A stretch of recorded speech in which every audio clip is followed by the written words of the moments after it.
kelas 5, bagaimana kabarnya hari ini? Semoga kalian semua dalam keadaan sehat dan tetap semangat belajar ya. Hari ini kita akan belajar tentang salah satu hal yang sangat dekat dengan kehidupan kita sehari-hari. Coba tebak, benda apa yang bisa membuat kita melihat benda-benda di sekitar kita?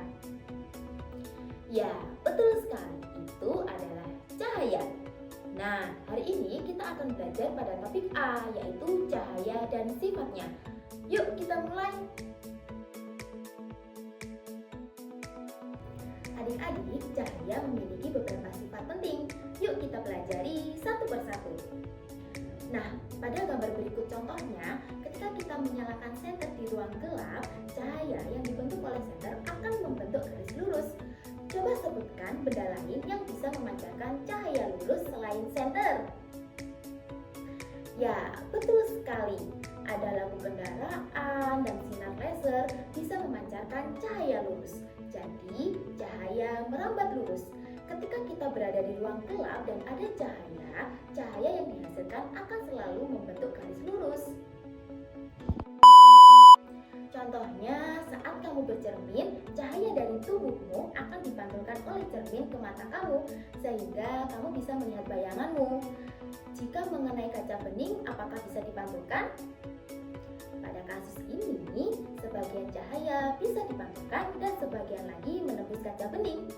Jadi, cahaya bisa dipantulkan apabila mengenai permukaan yang mengkilap, seperti cermin. Contohnya, cahaya bisa menembus kaca jendela, air, atau plastik bening. Coba sebutkan benda bening lain yang bisa ditembus cahaya. Ya, betul sekali. Ada plastik pita, botol bening bisa ditembus cahaya. Jadi, cahaya bisa ditembus benda bening, tetapi tidak bisa menembus benda gelap. Contohnya, ketika kamu memasukkan pensil ke dalam gelas berisi air, pensilnya terlihat bengkok kan?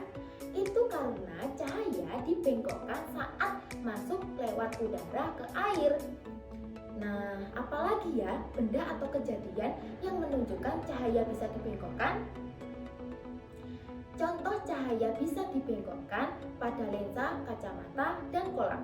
Jadi, cahaya bisa dibengkokkan saat melewati dua media yang berbeda. Itu disebut pembiasan. Contohnya, saat setelah hujan dan ada matahari, muncul pelangi. Itu terjadi karena cahaya matahari dipecah menjadi beberapa warna. Ada berapa ya warna pelangi? Ya, betul sekali, warna pelangi ada 7. Jadi, cahaya putih dari matahari bisa diuraikan menjadi warna-warna pelangi. Contohnya, kalau kamu menghalangi senter dengan tangan, maka akan terbentuk bayangan di belakang tangan. Apa benda yang bisa membentuk bayangan gelap saat terkena cahaya? Contoh benda lain yang bisa membentuk bayangan gelap saat terkena cahaya antara lain buku, tubuh, dan pohon. Jadi, jika cahaya dihalangi oleh benda, maka akan terbentuk bayangan di belakangnya. Nah, adik-adik, hari ini kita sudah belajar bahwa cahaya adalah sumber energi berbentuk gelombang elektromagnetik yang bisa dilihat oleh mata kita. 2, sumber cahaya ada yang alami dan buatan. 3, cahaya memiliki sifat-sifat seperti merambat lurus, dipantulkan, dan dibiaskan. Terima kasih adik-adik sudah belajar bersama Kak Intan hari ini. Jangan lupa setelah video ini berakhir, kita akan bermain kuis untuk mengukur pengetahuan kalian setelah belajar melalui video ini. Sampai jumpa di pembelajaran selanjutnya. Jangan lupa tetap semangat dan jaga kesehatan ya. Dadah!